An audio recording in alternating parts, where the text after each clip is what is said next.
The Amazon Echo Show 10 just showed up on my steps, and I'm going to get it unboxed, set up, and show you comparisons between some of its competitors that are sitting here on the desk. So let's get this opened up. I'm excited. Now, the Echo Show 10 in the US is $250, and that is an incredible price point at this point in order to pay for a smart display. Now, in Canada, this actually cost me $330, I think it was, to get delivered. And as we get the box open, I'm still, despite all that money, pretty excited. So the first thing here is the adapter. Now I knew this was coming, and I have purchased the charcoal version, and that is a very, very white adapter that is 30 watts and could be replaced with other 30-watt versions, but we ended up with a white adapter on a black device, and I'm going to complain about that right off the bat. Whew. Now, how this thing is packaged is actually something to behold. That is pretty incredible. So we have a brand new kind of a cylindrical speaker here, and I'm gonna try and get this out smoothly. There we go. Ooh, it is heavy.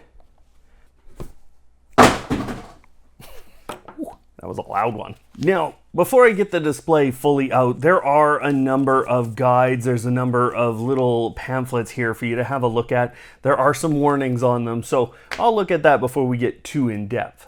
I've got the toilet seat cover here with the Echo Show, but actually, what they're trying to show you is the distance that it needs to be able to rotate on. So you're actually going to be able to place this around there, and then that's the expected range of the spinning screen. Actually, a really good idea. Let us get this screen cover off. I feel like, yes. There is your screen. Oh, you're getting a good look at my camera here. You know what I like about this, right off the bat, is I can manually spin the thing. Wow. Oh, it's got a stop. Now, as I play with the screen here, this isn't the most solid I've felt on a tilt mechanism. And I feel like I could actually bend the screen quite easily. So now the other component here is that when I turn, I do eventually hit an end, and there it is. Now, that's a full spin around basically, but it's not going to spin and spin and spin, which makes sense for all kind of the connections that have to be going on inside of this device. Now, of course, with any smart display that you get from Amazon, you're getting some controls on the device. And the first one is actually the shutter on the top here. So this is a camera shutter, and you can physically see that it is a covering going over. So this is a physical mechanism that's very important. It's something you're going to be able to turn on and off with your hands, not something coming externally from the network side. So that's a high privacy shutter there. There's also the volume buttons on here that you can adjust manually. Of course, you can use your voice, and the other thing is a mute microphone button, and it's also a camera on-off button. So that's kind of your software on-off. There are a number of microphone ports on here. I'm actually seeing 4 right off the bat. There's 3 on top, and then there is 1 in the back or on the back side. So that, I think, is in order to help it hear you when you're maybe behind it and the screen isn't rotating, because that's actually a feature you can turn on and off. In terms of the look and feel, let me show you a couple of things.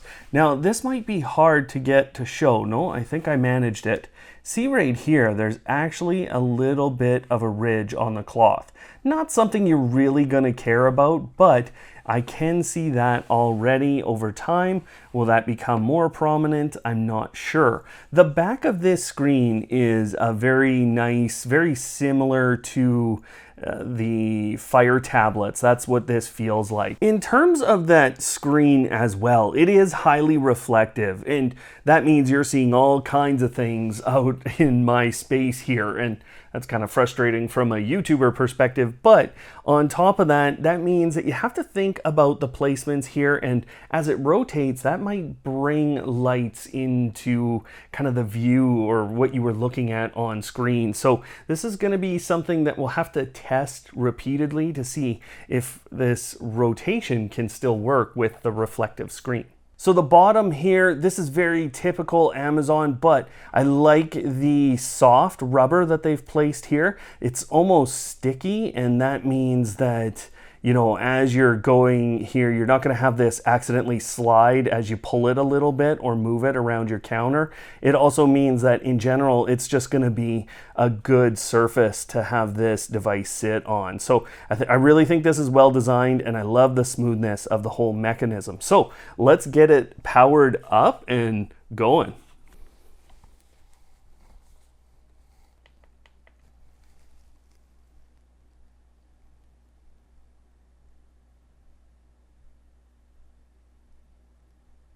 So it was a couple of minutes to kind of get the thing fully booted up, actually. And again, that little white power cord is going to bug me throughout this a few times. But I'm going to spin around here and get this thing started being set up. Once it's booted up, you're probably going to notice that it's attached to your Amazon account already, and that's great news for most of you. But if not, you hit the no button here and you've got to put in Amazon account credentials. Once you do that, you have to choose a time zone, and then you have to put in your address. And again, most of this will be pulled from your Amazon account already, but if not, you have the opportunity to put in new addresses. Now, you have to choose a room that it's in, and then you have to name the device. Once you've done all of that, you are now on to the ability to connect with Amazon Photos or to choose some of the predetermined or preset up photo selections that Amazon gives you. If you have an Amazon Photos account, you can pick from your different albums, and you can always do this later if you don't set it up now. The next component is all about the camera on there. So you can enable this to help monitor your home, and that actually enables a lot of different features. So I would suggest right now that you do that. The next section is talking about where you're going to physically locate this device, and don't worry, you can do this over and over and over again, but it's going to preview how far the device will rotate, and then you get an opportunity to calibrate it for the space you're in. So if it connects or hits a wall or another object, well, then it's going to tell you, and you're going to redefine the motion range. And the other component that you define is where you want it to sit normally if it's not tracking someone or tracking your movement. The next component is around Amazon Sidewalk, and we have other videos that talk about this, but it's going to help with the distance that your smart home can work out to, and that's a really important component if you have a lot of devices outdoors. You're also going to be told about Prime if you don't already have that on your Amazon account, and finally, you'll get a prompt about music, and Amazon's music service is what works best with this display, although you can use something like Spotify or Apple Music depending on the country you're in. Now that you have that, we have the menu system we can go through, and when you swipe down from the top, you have the ability to turn the motion on or off with a quick button, and I'll show you more how you can do this later. There's also a do not disturb mode, which means no announcements are going to come out of the device or rings from friends and family if you're using the Amazon communication capability. The settings menu is absolutely massive, and there's a really great functionality here for setting up Bluetooth to any of the devices you'd like to use to pair. So here's my Pixel 4 XL, and I'm going to connect that right in, and then I can start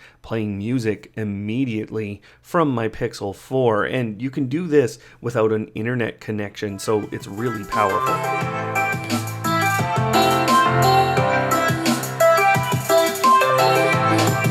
The The settings screen also has your Wi-Fi network and some display adjustments here. Use adaptive brightness in general, and then the sunrise effect is actually something that can bring your display's lighting level up just before alarms are going to go off. The next setting is motion, and motion means the screen actually moving. So you have the ability now to set whether or not you want the screen to track you all the time or just during select activities, which is what I've selected. Now, the other thing you can do is set it on request, and you can actually request the device to follow me or not to follow me. And here's where you can redo your motion mapping or the range that your device can move and that idle position.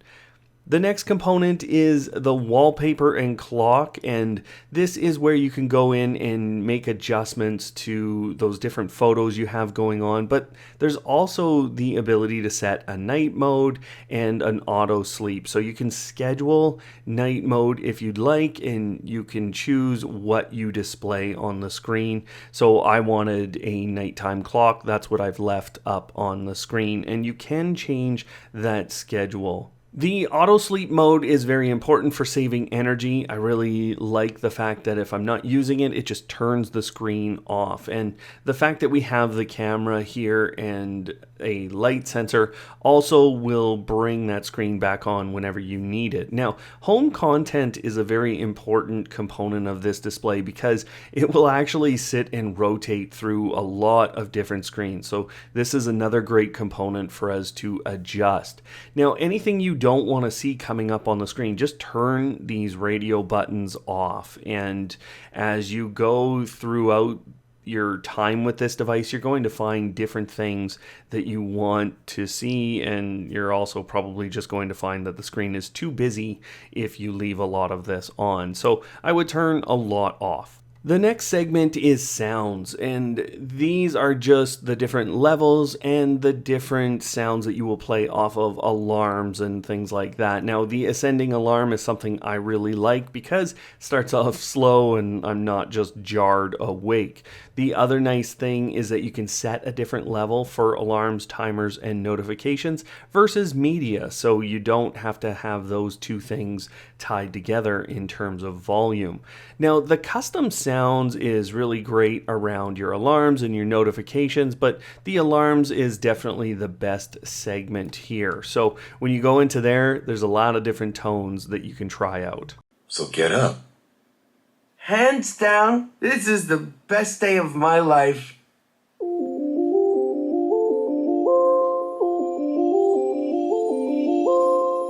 Something else I generally like to turn on is a request sound, so I know when the device has heard me, even if I'm not looking at the display.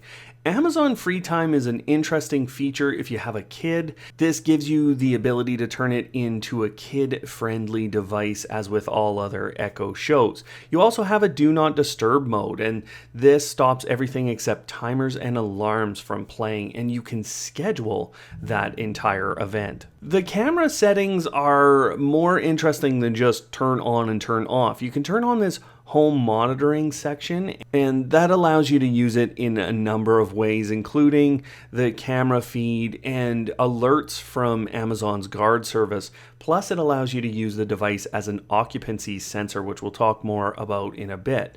In terms of an incoming call ringer, you have to turn that on or off if you want this device to ring. And then the more detailed device options is really just a redo of a lot of the things you did in setup if you want to change that, but you can also change the wake word that is being used with this. All of these settings you can change inside of the Miss A application as well. There is a little bit in this section around the browsers that you use. So this device has two browsers on it, Silk, which is Amazon's homegrown browser, and Firefox, and they each have settings that you can set for them. So sending usage data, not something I really want to do. And the Silk browser actually has a lot more settings that you can go into in terms of accessibility and which search engine is being used.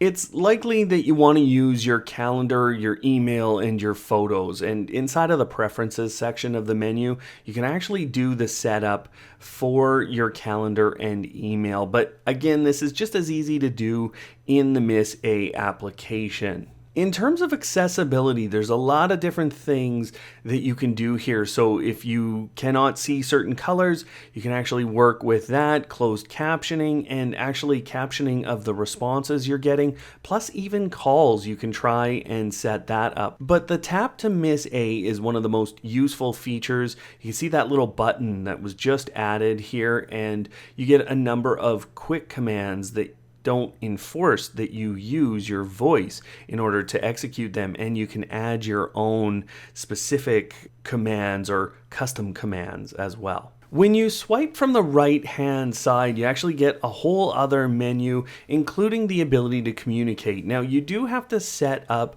some of your communication settings inside the Miss A application. You have to make sure that you allow it to synchronize your contacts, or you have to put in contacts yourself. And then from there, you're able to call or video call people who have Amazon Echo devices. And the other component that you might really like is the ability to send and receive messages within this system, and the ability to drop in on your other Amazon Echo devices. A few things about the video calling capability. Number one, you can set up groups inside of the Miss A application, plus the camera will follow you, and the motion on the screen, if you've enabled that, will actually follow you as well. The other thing is you can drag around your own video within the call, and you can actually switch between you being the larger screen and the person you're talking to as well. This is very similar to other services that we have on mobile phones. Plus, there's a host of other commands. You can turn off the video or mute yourself if you'd like. One of the best features that I use today is called Video Home. So you just request Video Home, and this brings you to this screen. Once you're at that screen, you can connect a number of other services like Netflix simply by putting in your account credentials. Plus, it's already tied to your Amazon Prime account, so you can use Prime Video. Videos from YouTube are accessed through the Silk or the Firefox browser, and you're going to have to actually type in a number of things within that browser and use the interface from a touch perspective to get most of these videos to play. You do have the ability to make them full screen, and they do look pretty good, although the resolution is based more on what YouTube can give you, and of course that maximum resolution of 1200 by 800 with the Amazon Echo Show 10. Once you set up an Amazon Music account inside the Miss A application, or if you did it at the start of this process, well, then you can always request music to be played by Miss A. And once you do that, you get this incredible interface actually that you can go through, see the lyrics, and you can also jump back and forth between songs, and of course you can request other music as well. One of the biggest new features of this is the occupancy capability, and within Amazon's routines you have the ability to use the camera on here to detect people and trigger routines, or when people aren't detected, trigger routines as well. So you can start these routines that can be set up with a number of actions and then use this as an occupancy sensor. Now, they do tell you about some of the settings that you have to ensure are turned on or in a certain way, and you just really have to walk through this part of the process. Within the Miss A application, you can go into the settings for your device, and there's a number of things, including an equalizer, and the sub itself can have some adjusted settings. The camera as well is a pretty big component, and you can go into that. Although as of today, I cannot set the camera as something that will trigger an announcement on my other Echo devices or any of the Echo devices, at least not without that routine that I just showed you. After this, of course, you can go ahead and create lists and add to those lists or remove items from those lists. Plus, you have reminders and alarms that you can set, and you're able to ask for general inquiries or general pieces of information, including things like navigation. All of this and more you can find out how to do and how to set up additional components of the Miss A system with the playlist that is up on screen. Otherwise, thanks for watching today, and of course, don't hate, automate.